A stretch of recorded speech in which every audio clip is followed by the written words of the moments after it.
Squats, squat, squat, squats. Booty builder, quad dominator, squats. It's a staple, right? If you're just starting out, or if you're doing high rep, we're gonna start with an air squat. So Caitlin's gonna take her feet a little bit wider than her hips, and she is going to think about sitting back in a chair, and I want her to keep her chest a little bit more. There you go. So with this, I've seen probably 1,000 different squats over like several years of coaching. And the most important thing that I really want to see is a tight core, which is hard to see. So I'm telling you, you need a tight core. You want to keep your chest up. If there's a logo on your shirt, if someone's coaching you, they should be able to see it. If your range of motion is tough with a squat, that might mean adding a little bit more, yoga or flexibility or stretching work into your routine. But ideally, if you can raise your hands up over your head and sit your butt down, that's gonna put you in a really good squat position, okay? We want to squat with our hips below our knees, okay?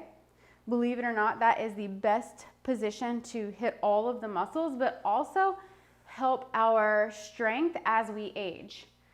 Some people have asked, why do you squat that low? And it's because when you sit on a toilet, no joke, your butt's lower than your knees. Go try it.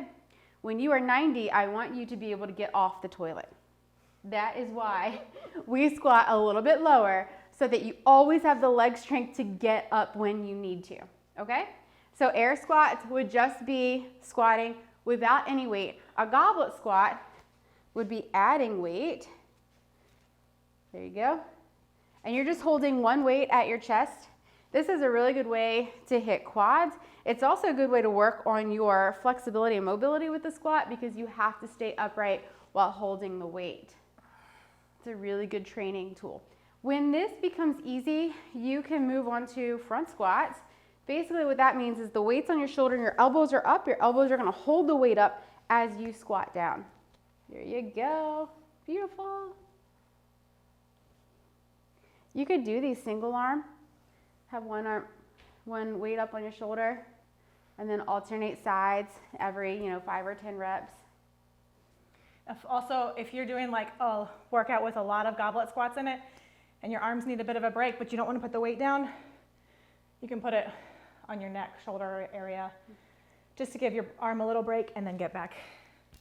That's probably my favorite way to hold it, honestly. I think so. Yeah, it makes it a lot easier while you still get the weight of the squat. Anything you would add? Toes, some people like a more pointed squat. Some people like their toes out. That is anatomy. Don't listen to what somebody says you have to do. Do what your body feels good and what allows you to sink your butt down and get low in your squat. Try a wider stance, try a narrow stance, try toes out, toes forward. Don't try toes in, okay? The toes typically tend to point out just a hair for most people. Legs tend to be out outside of the hips just a hair as well. Play around with it, see what feels good for you, and then go with that.